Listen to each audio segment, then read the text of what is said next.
Hello and welcome to Manners on the Go. It's always a good feeling when I see that you've cared so much for this channel. I want to believe it's been a wonderful week so far. I appreciate you for always cheering me on. If you haven't done so yet, please click on the subscribe button so that you can get notified of more useful content such as this one. If it's your first time today, I want to assure you that you're in the right place and you're most welcome. Several people find themselves stuck in situations and commitments they now wish they could get away from.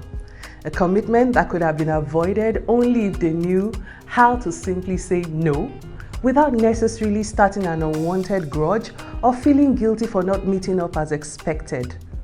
From commitments with your spouse, family, and friends to colleagues at work or in any form it may appear, setting limits and being assertive both require the ability to say no politely. You could run into difficult circumstances if you consistently say yes to things you don't want to do. It is true nobody wants to be known as the challenging employer, unreliable co-worker, or unapproachable colleague, as your career chances may suffer as a result of this kind of image.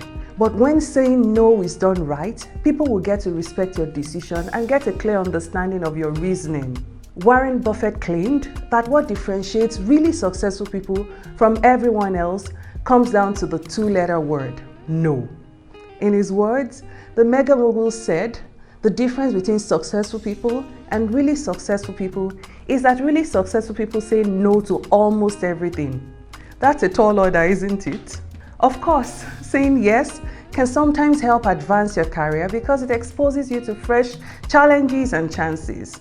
It encourages teamwork, gives others confidence and power, and fosters an atmosphere where it's okay to experiment, make mistakes, pick up new skills, and innovate.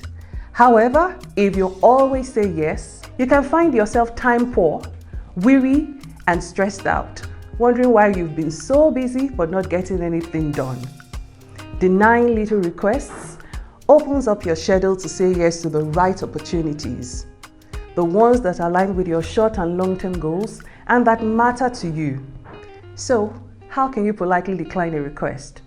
Keeping in mind the following techniques will make you feel more assured and professional when you wish to say no. Number 1, be clear and concise. Be direct in your response. Avoid using words like maybe or I don't think so. Ensure the person asking you the question understands that by no, you actually mean no. Not now, or perhaps not ever in the future. Saying something like maybe later or I'm not sure should be taken seriously. A person might ask you the same question again if you give them these kinds of vague responses. There is a difference between being concise and being rude. Hear this sentence for instance. I regretfully cannot assist you with the project right now due to a lack of time. If you say no in such a manner, that may sound outrightly rude. Number 2, make your declining kind enough. Some people avoid expressing no out of fear of coming across as rude or unhelpful. If your response is so quick and brash, such that it comes across as nasty, you could quickly develop that kind of reputation. However, if you refuse them politely, it can be elegant and even more empowering for them to hear your message. Even when you have to decline a person's request, they still want to be seen and valued. Let the other person enjoy their self-confidence. To decline an invite, for instance, you could say, thank you for thinking of me.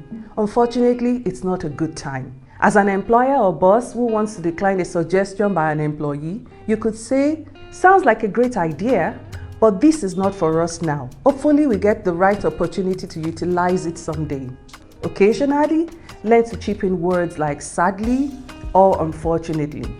Number 3, maintain an open door. By rejecting an offer, you don't want to tear up relationships. When you say no, you occasionally want to leave the door open since building strong relationships with your network is essential to advancing your career.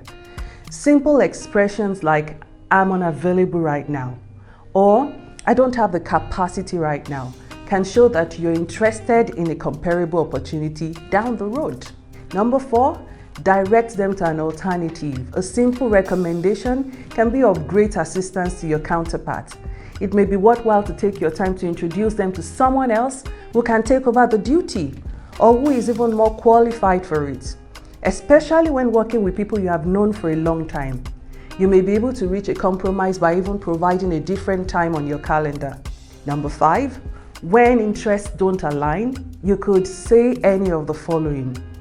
It doesn't sound like the right fit for me, or sorry, but I feel I wouldn't fit the bill, or I'm not sure I'm the best for this, or unfortunately it's not what I am looking for. And if you are not the type to give a specific reason, you may want to say something like, I wish I could make it work, but, or unfortunately it's not a good time, or I wish there were 2 of me right now, or perhaps another time please. Or you could simply say, I'm sorry I can't at the moment. With all that being said, we are now left with just one question. How crucial is it to know how to say no politely? First of all, it gets you the understanding of the boundaries you need. When you know just when to decline an offer and stand by it, people will soon get an understanding of who you are and your principles. They will know what to bring to your table and what not. Second, it sets you off as a reasonable and kind person. Third, it also determines the level of respect you attract. Fourthly, saying no occasionally will save you a chunk of time and pave way for more relevant opportunities. Fifth point, this may sound too good to be true, but saying no makes you less busy and successful. All successes necessarily don't have to be attached to money, but having the capacity to determine when to make money is another key relevant to saying no.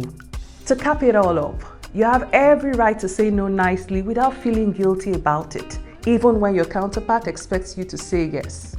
The only person you wouldn't say no to is God. Have you found yourself in an uncomfortable situation that you wish to date that you had declined? Do well to share in the comments. But just before you go, can you state the number of times I mentioned the word no in this video and leave your answer in the comments? The first 2 people to get the answer correctly wins a special gift from Manners on the Go. Finally, you can only get notified about videos such as this if you subscribe to my channel. So please do like this video, make your comments, and share with your friends. See you again. Goodbye. Manners on the Go.